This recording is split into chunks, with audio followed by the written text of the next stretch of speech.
তেলে ভাজা খাওয়া কিন্তু আমার একেবারেই বন্ধ হয়ে গেছে বেশ অনেক দিন ধরে। কিন্তু সত্যি বলতে টেস্ট মনে রাখার জন্য এবং কখনো কখনো মন চাইবার জন্য কিন্তু এগুলো খেতে হয়। তাই হঠাৎ নিয়ে চলে এসেছিলাম গরম গরম ভাজতে দেখেই দুটো সিঙাড়া আর একটা জিলিপি। এবার ভালো করে সেগুলোকে টুকরো করে নেওয়ার পর পেঁয়াজ কেটেছি এবং কেটেছি কাঁচা লঙ্কা আর মুড়ি দিয়েছি। আর ওপর থেকে কি দিয়েছি বলো তো?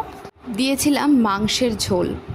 অ্যাকচুয়ালি আমি অনেকগুলো বাংলাদেশি ভিডিওতে দেখেছি ঠিক এইভাবে মুড়ি মাখে, দেখে কিন্তু ভালো লাগে। তাই ভাবলাম আজকেও আমি একটু 2 চামচ মাংসর ঝোল দিয়ে টেস্ট করি। ঠিক যেই ভাবা সেই কাজ, বেশ সুন্দর করে কাঁচা লঙ্কা দিয়ে মুড়িটা মেখে মায়ের হাতে ধরিয়ে দিয়েছি। আর মা বলল খেতে কিন্তু বেশ ভালো হয়েছে। আর খেতে এত ভালো হয়েছে, এই এক গামলা মুড়ি আমরা 3 জনে নিমেষেই শেষ করে দিয়েছি। হঠাৎ মুড়ির বাটিটা সামনে রাখতেই 2 মিনিটে মুড়ি নিমেষেই উধাও হয়ে গেল। এত টেস্টি হয়েছিল খেতে। চাইলে তোমরা কখনো এভাবে মাংসর ঝোল দিয়ে খেয়ে দেখতে পারো কিন্তু। হ্যাঁ, তবে এতটাও দিও না যাতে মুড়িটা নরম হয়ে যায়। 2 চামচ দেবে, একটা ফ্লেভার আসে জাস্ট। আর বোন মুড়ি মাখা পছন্দ করে না, তাই মুড়ি মাখা আমরা শেষ করতে করতেই ও তৈরি করছিল পপকর্ন।